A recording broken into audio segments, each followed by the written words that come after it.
UKలో 1 year masters. No IELTS required up to 5 years visa. High visa success rate. Contact Shaurya Consultancy 89851 sir చెప్పండి, ప్రస్తుతం జగన్మోహన్ రెడ్డి పరిపాలనలో మీలాంటి యువకులకు సంబంధించి మంచి జరుగుతుందా? ఉద్యోగ అవకాశాలు ఉన్నాయా?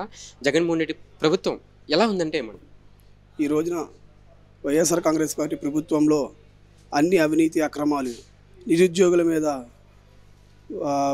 ప్రభుత్వ ఉద్యోగుల వయోపరిమితిని 62 సంవత్సరాలు పెంచి నిరుద్యోగులను మోసం చేసి మాయ మాటలు చెప్పి గోరు చుట్టు మీద రోకలి బండ పడ్డట్టు ఈ రాష్ట్ర ప్రభుత్వం వ్యవహరిస్తూ ఉంది. అదేవిధంగా ఈ రోజున నిరుద్యోగులకి ద్రోహి ఎవరైనా ఉన్నారు అంటే అది కేవలం రాష్ట్ర ముఖ్యమంత్రి వైఎస్ జగన్మోహన్ రెడ్డి గారు. ఈ రోజున నిరుద్యోగులకు అండగా నిలబడి కేవలం ఆదరిస్తున్నటువంటి వ్యక్తి పవన్ కళ్యాణ్ గారు అని చెప్పి కూడా తెలియజేస్తూ ఉన్నాం. అదేవిధంగా ఈరోజు రేపు రాబోయే జనసేన టీడీపీ ప్రభుత్వంలో నిరుద్యోగులందరికీ కూడా వాళ్ళ స్వయం ఉపాధి కోసం 10 లక్షల రూపాయలు లోను వచ్చే సదుపాయాన్ని కూడా ప్రవేశపెట్టారు. నిరుద్యోగులందరికీ ద్రోహి వైఎస్ జగన్మోహన్ రెడ్డి గారు, నిరుద్యోగుల పక్షపాటి పవన్ కళ్యాణ్ గారిని కూడా తెలియజేస్తూ ఉన్నాం. జనసేన పార్టీ పరిస్థితి ఎట్లా ఉంది?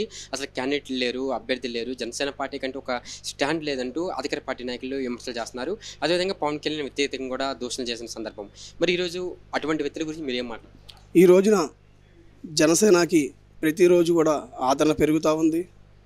ఇదివరకు 2019 ఎలక్షన్లో చూసుకుంటే 2024కి రెండింటికి సరి చూసుకుంటే గ్రాఫ్ కూడా పెరిగినట్టు తెలుస్తూ ఉంది.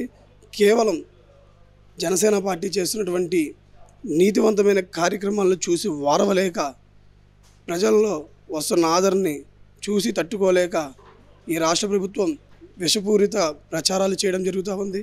ఈ రోజున జనసేనకు ఆదరణ లేదు, 175 స్థానాల్లో టికెట్లు లేవంటే ఈ రోజున మీ సొంత పార్టీ నాయకులే కదా.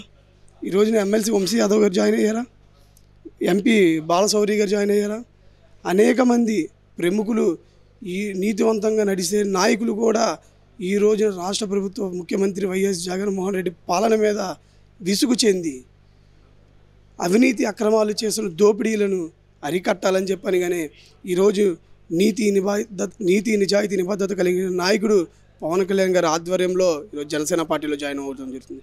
అదేవిధంగా ఇంకోటి చెప్తా ఉన్నాం, ఈరోజు విజయవాడ నడిబొడ్డున పశ్చిమ నియోజకవర్గంలో పోతిన మహేష్ గారి స్థానం పవన్ కళ్యాణ్ గారి గుండెల్లో మొదటి స్థానంలో ఉంటుందని కూడా కంఠాబద్ధంగా తెలియజేస్తూ ఉన్నాం. బీసీలను నమ్ముకున్న వ్యక్తికి పవన్ కళ్యాణ్ గారు అన్యాయం చెయ్యరు. అదేవిధంగా మేము కూడా విజయవాడ నుంచి బీసీ క్యాండిడేట్ ఎవరైతే ఉన్నారో పోతిన మహేష్ గారిని అత్యధిక మెజార్టీతో గెలిపించి పవన్ కళ్యాణ్ గారికి బీసీల తరపున మొట్టమొదట శాసనసభ టికెట్గా మేము రిటర్న్ గిఫ్ట్ ఇస్తూ ఉన్నాం. అదేవిధంగా 10,000 20,000 కాదు 50,000 ఓట్ల మెజార్టీతో గెలిపించి బీసీల విజయడం కానీ పోతిన మహేష్ గారితోనే పవన్ కళ్యాణ్ గారికి రిటర్న్ గిఫ్ట్ ఇస్తామని చెప్పి కూడా తెలియజేస్తూ ఉన్నాం.